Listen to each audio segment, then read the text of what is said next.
Hi guys, Adam Steele from Hot Pole Studios here, and today we are looking at the EC2 preamp set and more from Cranborne Audio.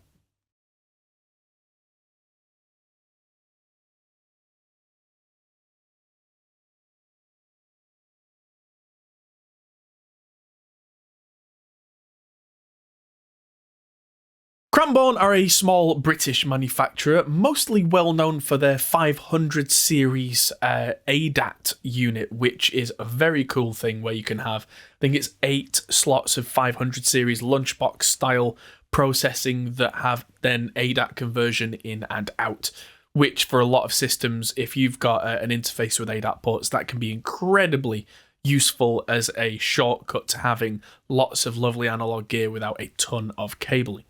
Today, however, we're looking at their own preamps, the Camden Preamps, which are in this EC2 unit, along with some of the very clever little units that they have where they use Cat5 or Cat6 cable to send audio through the studio and again, reduce clutter, reduce on cabling mess and make everything nice and neat as a solution.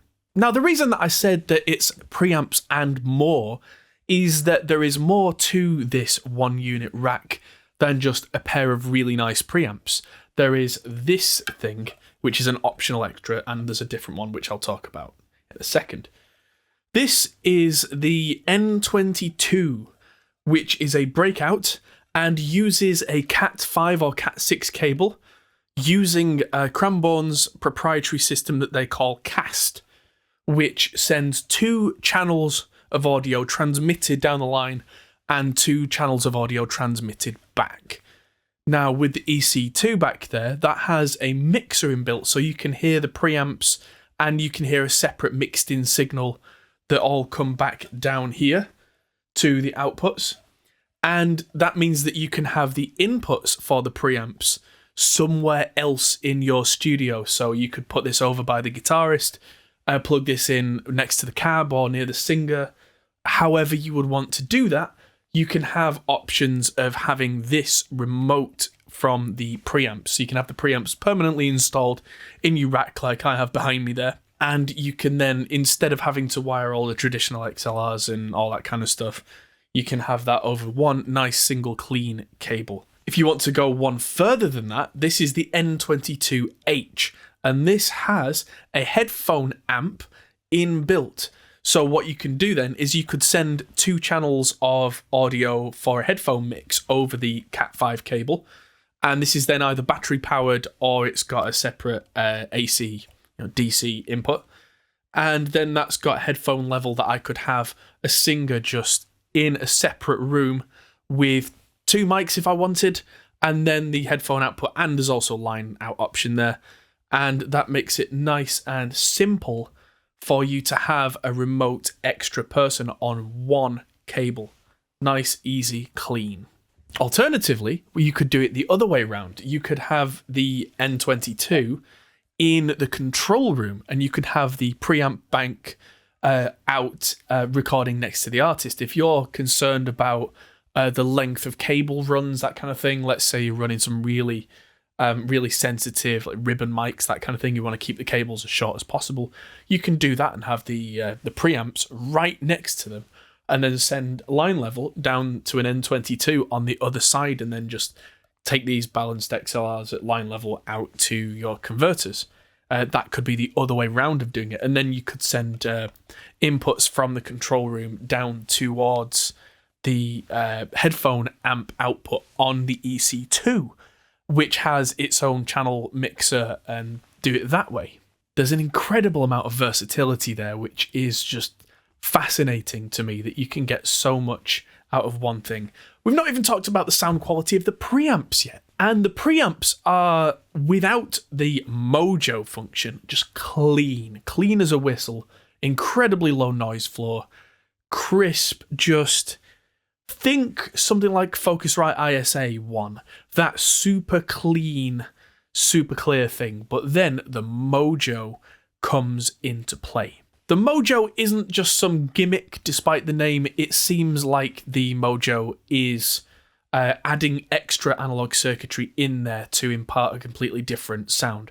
The cream sound, because there's a switch with cream or thump, the cream sound seems to be that kind of early 60s, quite thick kind of thing where it's a bit like that kind of EMI Red, Telefunken V72 type, those kind of harmonics that would come in from something like a Valve mic pre. It's not the same as a Valve mic pre, because Valve mic pre's I love dearly, but they can distort quite easily if you let them on the wrong source. Whereas the cream setting here imparts a similar kind of flavour, but you can dial in how much you want or how little if you just want a little bit, especially if you've got a very loud source. You might want a little bit of that flavour, but not enough to just destroy the original sound. A good example might be something like a snare drum where you want a little bit of that character, but too much, and the snap disappears under a blanket of what is essentially harmonic distortion. The other option is the thump, and this is personally my favourite option. This is more like that kind of early 70s Neve-ish design, where it's got that kind of harmonic content going on, where as you push that up, it can make low end sound fuller, it can make everything sound like it's kind of warm and cozy and has that thing, but the high end doesn't just disappear and go under a blanket. Everything just sounds bigger and thicker. Like the early well-designed Neve preamps, where they don't start to lose top end, they start to gain a thickness. Again, you can push the Mojo knob so far that you go into distortion territory, but again, I like it backed off. I like it kind of like 10 o'clock setting, so not a great deal, but if I'm using it on something like a kick drum or a snare or a guitar cab, I use it most on guitar cabs, it just gives me a bit more of, funnily enough, thump. Now that's enough waffling from me. Let's hear these preamps on a particular sound source. So here they are on acoustic guitar and vocal, and then on the electric guitar on this particular track, which I will reamp using the clean, then with quite a bit of the cream, then quite a bit of the thump, so you can hear the difference there. What am I leaving when I'm done here? So if you're asking me, I want you to know. What am I leaving when I'm done here? So if you're asking me, I want you to know. What am I leaving when I'm done here? So if you're asking me, I want you to know. When my time comes, forget the wrong that I've done. Help me leave behind some, and don't resent me. And when you're feeling empty, keep me in your memory. When my time comes, forget the wrong that I've done. Help me leave behind some, don't resent me. And when you're feeling empty, keep me in your memory. When my time comes, forget the wrong that I've done. Help me leave behind some reasons to be missed. And don't resent me. And when you're feeling empty, keep me in your memories. Leave out all the...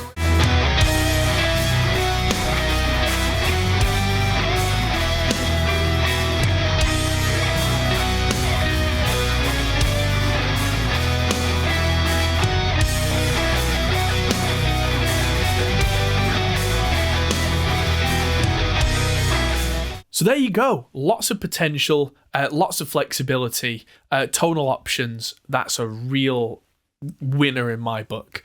As far as external preamps go, if you're looking at getting the next level up from the onboard preamps on your interface, or if you're already well in with things like vintage preamps, this could be a really good Swiss Army knife for you to take on the road if you're using the Cat5 system, or to use in the studio and still have extra options tonally. Thanks to Cranborne Audio for sending this over. Thank you everybody for watching. I hope you found this useful. And hit the like button, subscribe, check out the Discord if you want to talk about what we've done today or anything else. And we'll see you all in the next video. Thanks everyone. See you later. Hey everyone, that might be the end of the video, but if you fancy carrying on this conversation, we have a Discord server, link is in the description. We're also on Patreon, which is something you can really help us with. We also are on Facebook, Instagram and Twitter at Hop Pole Studios. See you there.